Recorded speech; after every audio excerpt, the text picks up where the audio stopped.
When I decided I want to build my own home, I knew something had to change, especially in how I spent money. Hi, and welcome to my channel. If you're new here, welcome. I'm so glad you found the space. And if you've been following the journey so far, welcome back. You know that I'm on the journey of building a home for me and my child, and I'm sharing everything on the way to making that dream a reality. If you're also on a similar journey, consider subscribing to the channel and join our home building community on my website, buildingmyhome.co.za. Getting from planning to building a home isn't just about bricks and cement. It's about choices. That means learning to say no to certain things. So today I want to share 5 things I stopped buying to afford my home building project. And honestly, none of them felt easy at first, but each one taught me something about focus and priorities. Let's get into it. Number 1, takeaways and eating out. I used to convince myself that buying food was just saving time. Even going out to eat was saving time. But when I looked at my bank account, I saw that I was trading progress for convenience. What looks like a few hundred turns to a few thousand because it adds up. And what hurt the most was realizing that those small spends, well, they were small at the time in my mind, could have been used toward the savings of my home building project. So I made a deal with myself before I started saving that if I could cook it at home, I wouldn't buy it as a takeaway or go to a restaurant to order it. And over time, it didn't feel like a sacrifice anymore. But trust me, it was hard. It still is. But cutting back in this area has really made a difference. Number 2 is online shopping. This has been the bane of my existence for many years now. I actually remember when Superbalist first launched, I was a happy girl. I love online shopping. I love the convenience of it. But when I started saving for the home, I realized that I have enough shoes, clothes, and bags. There really isn't more that I need. I just had to stop at that point to prioritize this home building project. It wasn't easy. Nothing on this list was or still is really. I just had to make the tough decision to cut this part out. Number 3 actually follows number 2. I'm talking about decor and home items before the home itself. Let me explain. When you're dreaming of your home, it's so tempting to start buying things early.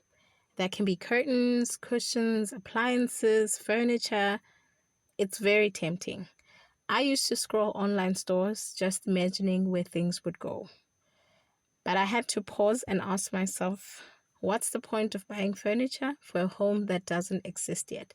I know it may sound redundant for another person, but hear me for a second. What I thought was valid was really me trying to comfort myself with the feeling of completion instead of building toward the reality of it. So I stopped buying for the future home and told myself I'll decorate and buy items when I move in. So that was the motivation. I put the money that I was buying for the future home toward building the future home. I redirected the money I thought about spending toward building materials, labor costs, and so on. The real foundation of my future home. Next is going on vacation. Before I started saving to build, I loved the idea of taking a break once or twice a year just to unwind, reset, and see somewhere new.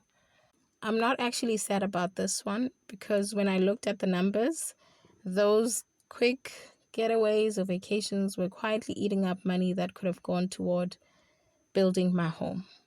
And it's not that I stopped resting, I just redefined what rest looks like for me.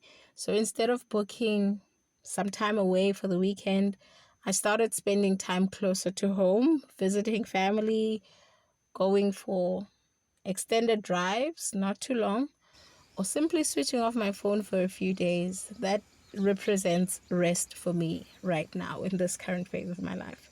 The money that I used to spend on vacations became part of my building fund. And honestly, after seeing the walls go up, that gave me more peace than any vacation ever could. Number 5 is what I call the just because I deserve it spending. This one looks different for everyone. For me, it was buying random things for me or for my child.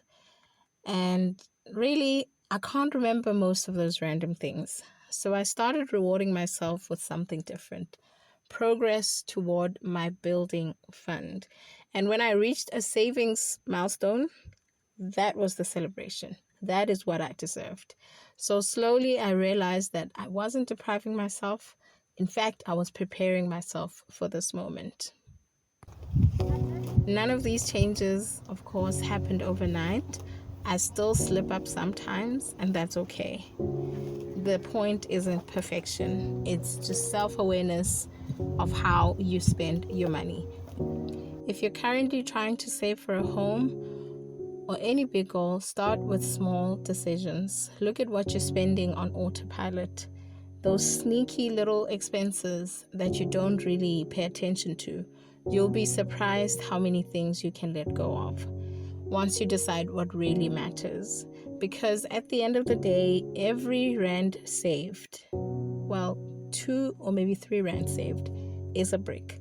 And every choice is a step closer to your dream home. I'd love to know, what's the one thing you've stopped buying to move closer to your goal? Share it in the comments. You never know who you might inspire. And if you want more home building content like this, subscribe to the channel and also join our home building community on my website buildingmyhome.co.za.